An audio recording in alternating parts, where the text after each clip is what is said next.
Welcome back.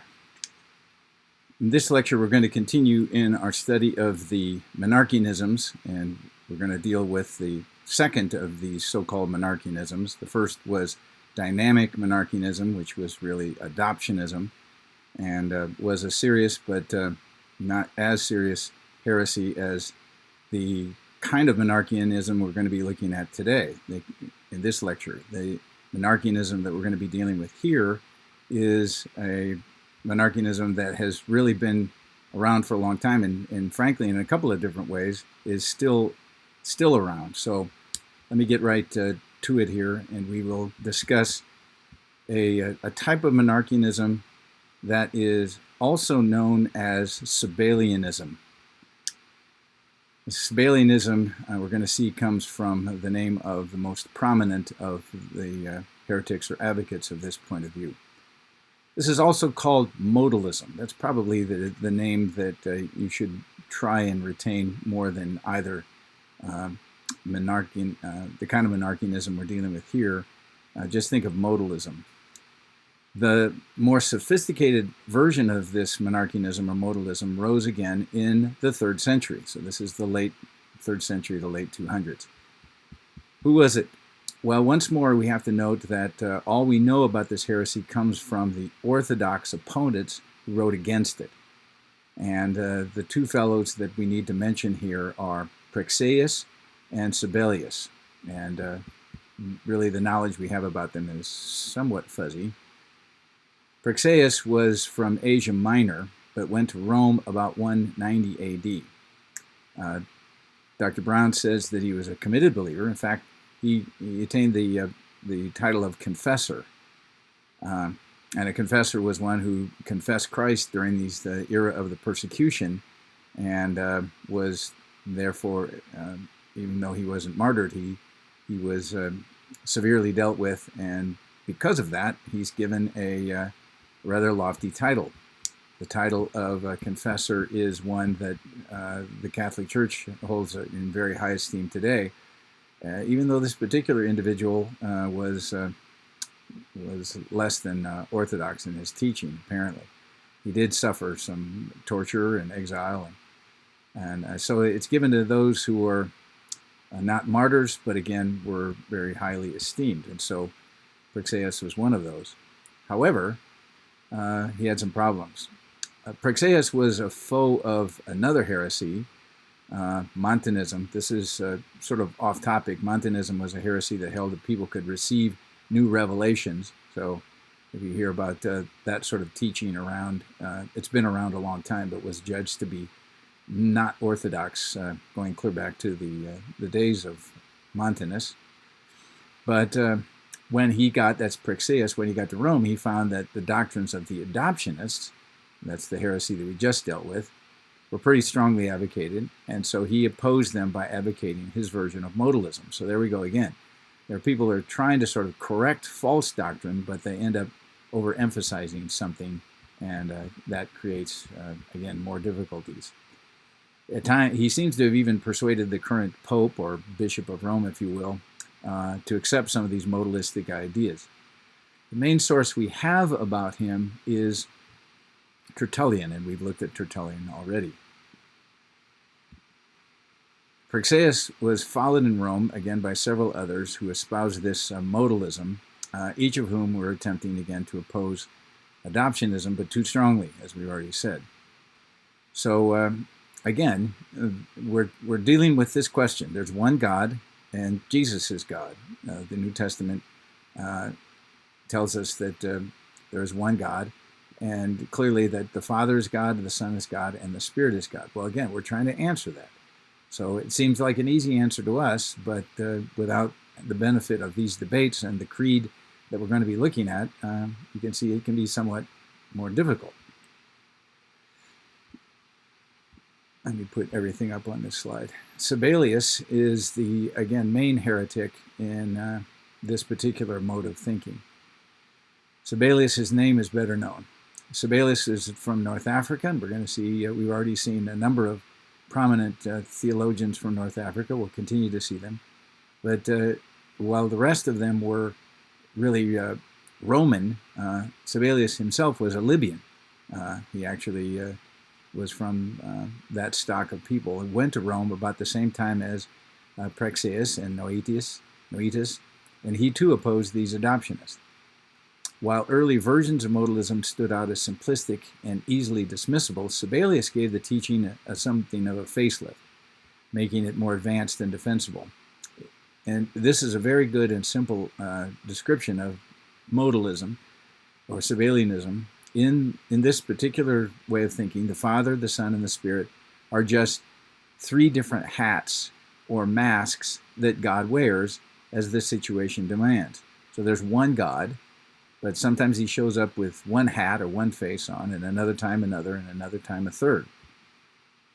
So it was proper to speak of God the Father and God the Son, but according to Sabellius, it would be incorrect to refer them as interacting with one another or having a separate experience. Again, Hippolytus, whom we've already introduced earlier, an opponent of Sabellianism, said that Sabellius divided up the three roles into the actions of the one God at three different times in history.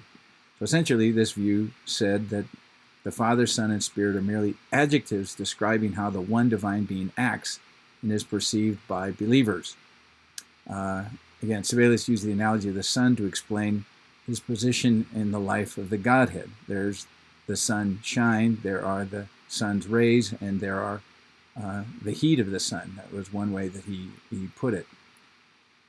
In the same way that the sun, a concrete object, gives off both light and heat, so the single divine being radiates in history in different fashions. So in the Old Testament, essentially, we see him acting as the Father. Then in redemption, at the time of the incarnation, we see him as the Son in the Gospels, and finally in the lives of believers from the book of Acts on, we see the Holy Spirit acting. And so it's not three gods, it's not one God in three persons, it's one God who just shows up one time using the name Father, and another time using the name Son, and another time using the name Spirit. Modalism upholds the deity of Christ, but does not see him as distinct person from the Father. So this type of monarchianism, modalistic monarchianism, is very different than the dynamic monarchianism we saw in the previous lecture. That lecture said that he never does attain quite to the level of fully God, but modalism says, well, of course he's fully God, because there's only one God, and sometimes he uses the name Christ, sometimes he uses the name Father, and sometimes he uses the name Spirit, but it's the same God each time. As the Father at creation, in the giving of the law, as the Son, basically, in the era of the Gospels, as we've seen, and the Holy Spirit every time after that. So, these three modes, that's why it's called modalism, not three persons, are how God reveals himself. Problem with this is, you can think of a number of problems, but just think of the time of the baptism. The Son is there, the Father speaks from heaven, and the Spirit descends in the form of a dove, or in appearance as a dove. It would be an odd sort of thing for God to show up himself with all three hats on, so to speak, or all three masks at the time of the baptism. It doesn't work out. The whole tenor of the relationship in the Gospels is that the Father and the Son are two distinct identities. Jesus prays, he cries out to the Father. You see him talking about the Father and himself. There's clearly a distinction from the Father and the Son at the time of transfiguration, just like the baptism. And the same is true of Jesus and the Spirit. The farewell discourse in John 14, 15, and 16. The Spirit is clearly a different entity altogether, a different person. If the modalists were right then this all was just a charade, and as is the whole history of redemption. Furthermore, modalism is inherently docetic, and so we're back to that. That is, his humanity was just a charade. He wasn't really God. So whereas the dynamic monarchians emphasized he really was human, fully human, the modalistic monarchians take away from his genuine humanity. He's fully God, but his humanity is in question. Even more alarming, it means that God was on the cross. Some modalists actually taught this, and that led to another heresy called Patripassianism, which just means that the Father suffered. We're not really sure that Sibelius himself taught this, but certainly some later modalists did. Modalists could appeal to such verses as I and the Father are one, or he who has seen me has seen the Father, John 10:30, John 14:9. But of course, Jesus was talking about a unity in essence, a being rather than being as, if you remember the distinction we tried to make from the previous lecture. One modalist formula affirmed that the Father and the Son and the Spirit are one and the same. This would be orthodox if it means one and the same in being, but it's Sabellian or heresy to say one and the same person. So here's the heresies that we've looked at so far. Ebionism said that he was only a man. Gnosticism said he's the Logos, which is a being of some type of divinity, but not the way we think about it, not truly God. Dynamic Monarchianism, which just means adoptionism. The Logos or Christ adopted Jesus, the man Jesus, but Jesus himself was never God. And then we've just seen modalism or Sabellianism, that God is in the mode of Jesus when he's on the earth, but he came in the mode of Father before that and in the mode of Spirit after that. Well, again, we will be continuing on with these Trinitarian debates as they move forward, and how the Church answered these heretics and others. We'll be noting that in the upcoming lectures. So look forward to seeing you there.